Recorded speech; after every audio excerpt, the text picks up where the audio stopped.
Bintang muda Belanda, Maes Hilgers, akhirnya buka suara mengenai keputusannya untuk membela timnas Indonesia. Setelah lama dikaitkan dengan skuad Garuda, pemain FC20 ini akhirnya mantap memilih Indonesia. Berikut informasi selengkapnya. Maes Hilgers, yang sudah lama diincar timnas Indonesia, akhirnya menyatakan siap membela skuad Garuda. Bek keturunan Indonesia ini mengungkapkan bahwa ada faktor penting yang membuatnya memilih Indonesia ketimbang melanjutkan karir internasionalnya bersama Belanda. Dalam sebuah wawancara, Hilgers mengaku bahwa pendekatan dari PSSI sudah dilakukan sejak ia bermain di tim U1920.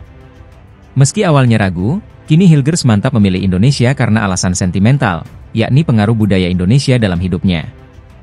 Indonesia penting bagiku karena aku dibesarkan dengan banyak pengaruh Indonesia. Seluruh keluargaku sudah menunggu momen ini, dan aku juga begitu. Hilgers juga mengungkapkan bahwa keputusan ini bukan didorong oleh popularitas atau uang, tetapi keinginan untuk terhubung dengan akar budayanya.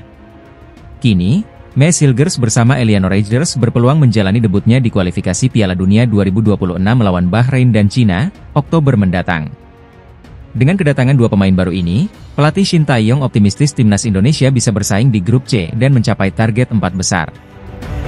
Pertandingan yang digelar di Stadion King Abdullah Sport City, Jeddah, pada Jumat 6 September, diwarnai dengan prediksi bahwa Indonesia akan kalah telak. Namun, skuad asuhan Shin Tae-yong tampil gemilang meski kehilangan dua pemain kunci, Justin Hubner dan Jordi Amat. Arab Saudi, yang dikenal sebagai langganan Piala Dunia, bahkan sempat tertinggal lebih dulu lewat gol Ragnar Oratmangoen, sebelum menyamakan kedudukan melalui tendangan Musab Al-Juair yang terdefleksi. Tidak hanya di Arab Saudi, timnas Indonesia juga mengejutkan Australia dengan hasil imbang 0-0 di Stadion Gelora Bung Karno, Selasa 10 September. Dua hasil imbang ini membawa Indonesia ke peringkat keempat grup C dengan 2 poin. FIFA dalam artikelnya, memuji etos kerja dan semangat pantang menyerah dari para pemain Indonesia.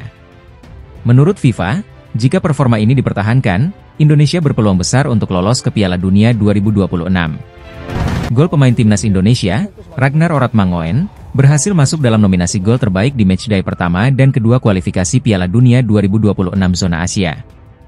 Namun, dukungan suara sangat diperlukan agar gol ini bisa terpilih sebagai yang terbaik. Gol Ragnar Oratmangoen tercipta saat Indonesia menghadapi Arab Saudi pada Jumat, 6 September 2024. Meskipun bukan gol yang paling indah secara estetika, usaha Ragnar berhasil mengamankan hasil imbang 1-1 yang sangat berarti bagi timnas Indonesia. Usaha Ragnar Oratmangoen yang dibelokkan akhirnya membantu Indonesia mengamankan poin penting di Jeddah. Ini menunjukkan bahwa Asia Tenggara layak berada di panggung ini, ditulis AFC di laman resminya.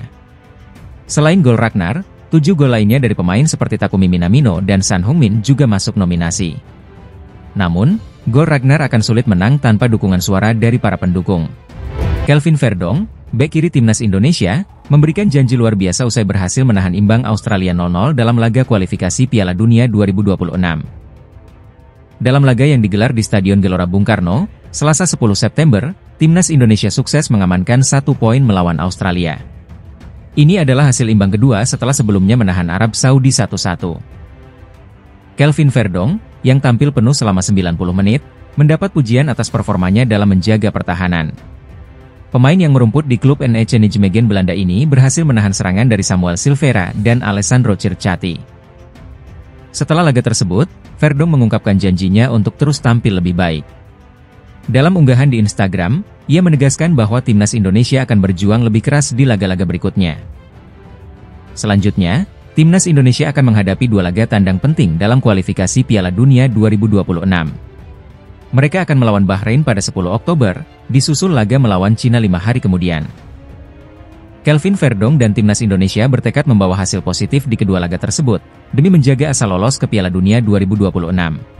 Striker Australia, Mitchell Duke, meminta maaf usai menyindir timnas Indonesia pasca laga kualifikasi Piala Dunia 2026 zona Asia yang berakhir imbang. Timnas Indonesia berhasil menahan imbang Sochros dengan skor 0-0 di Stadion Utama Gelora Bung Karno pada Selasa, 10 September 2024. Pertandingan ini menjadi hasil positif bagi Indonesia, yang sebelumnya juga menahan imbang Arab Saudi 1-1. Skuad Garuda kini diperkirakan naik ke peringkat 129 FIFA, Sementara Australia harus menelan hasil mengecewakan setelah juga kalah dari Bahrain pada laga sebelumnya. Duk sempat menyindir timnas Indonesia setelah pertandingan, menyebut para supporter merayakan hasil imbang seolah-olah itu kemenangan besar. Pernyataan ini memicu reaksi keras dari para supporter Indonesia. Namun, Duk segera mengklarifikasi melalui akun Instagramnya, meminta maaf atas komentarnya. Duk mengakui bahwa pernyataannya dipicu oleh rasa frustrasi karena gagal menang. Dia menegaskan tidak bermaksud menyindir supporter Indonesia dan hanya berbicara dalam situasi emosi setelah hasil yang mengecewakan. Selanjutnya, Australia akan menghadapi Cina dan Jepang dalam laga kualifikasi berikutnya. Sementara timnas Indonesia akan bersiap menghadapi Bahrain dan Cina di bulan Oktober. Ketua Umum PSSI, Erick Thohir, memberikan prediksi penting terkait peluang timnas Indonesia lolos otomatis ke Piala Dunia 2026. Dalam pernyataannya usai laga melawan Australia pada 10 September 2024, Erick Thohir menyebut timnas Indonesia membutuhkan 15 poin untuk mengamankan tempat di turnamen sepak bola terbesar dunia tersebut. Erick Thohir mengungkapkan bahwa hitungan 15 poin ini bukan tanpa dasar. Berdasarkan pengalaman timnas Korea Selatan yang lolos ke Piala Dunia 2018 dengan finish sebagai runner-up grup B, 15 poin adalah target yang realistis. Saat itu, Korea Selatan mengoleksi 4 kemenangan, 3 hasil imbang, dan 3 kekalahan. Saat ini, timnas Indonesia telah mengumpulkan 2 poin dari 2 laga awal. Artinya, skuad Garuda membutuhkan 13 poin tambahan dari 8 pertandingan tersisa di grup C kualifikasi Piala Dunia 2026 zona Asia. Dengan kalkulasi ini, Indonesia harus meraih hasil maksimal, termasuk 4 poin dari Bahrain, 6 poin dari Cina, dan 3 poin dari Arab Saudi. Namun, menurut perhitungan lainnya, 15 poin mungkin belum cukup aman. Mengingat di kualifikasi sebelumnya, runner-up grup A dan B untuk Piala Dunia 2022 masing-masing mengoleksi lebih dari 20 poin. Oleh karena itu, timnas Indonesia perlu mencuri poin dari laga-laga berat lainnya, termasuk saat bertandang ke Australia dan menjamu Jepang. Dengan skenario terbaik, Indonesia bisa mengumpulkan hingga 17 poin. Namun, jika skenario ini gagal dan Indonesia tidak finish di 2 besar, mereka masih memiliki peluang untuk lolos melalui babak keempat jika bisa finish di posisi 4 besar grup C. Kiper timnas Indonesia, Martin Paes, mengaku tidak khawatir dengan proses adaptasinya di skuad Garuda. Salah satu alasan utamanya adalah dukungan dari rekan setimnya, Sandy Walsh.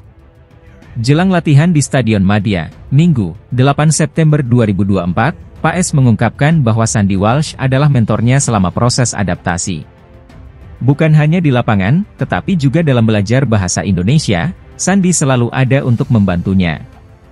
Selain menggunakan buku sebagai referensi, Paes mengandalkan Sandy sebagai mitra belajar.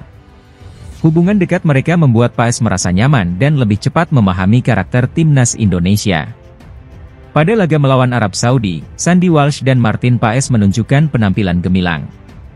Sandy berhasil menjadi salah satu bek yang sukses menghentikan serangan-serangan lawan, sementara Paes tampil sebagai pilar utama di bawah mistar gawang. Paes melakukan 2 penyelamatan luar biasa, termasuk menggagalkan penalti dari Salem Al-Dausari dan tendangan jarak dekat Feras Albrikan, yang memastikan hasil positif bagi timnas Indonesia. Dengan dukungan dari Sandy Walsh, Martin Paes semakin percaya diri menjalani perannya di timnas Indonesia. Kapten tim Australia, Matthew Ryan, memberikan komentar jelang laga krusial melawan timnas Indonesia pada babak ketiga kualifikasi Piala Dunia 2026 zona Asia. Matthew Ryan, penjaga gawang berpengalaman yang kini bermain untuk AS Roma, mengingatkan timnya untuk tidak meremehkan kekuatan timnas Indonesia. Meski pernah mengalahkan Indonesia 4-0 di Piala Asia 2023, Ryan menilai kali ini situasinya berbeda. Pada awal tahun ini, kedua tim pernah bersua di babak 16 besar Piala Asia 2023. Kala itu, timnas Indonesia harus takluk dengan skor telak 0-4.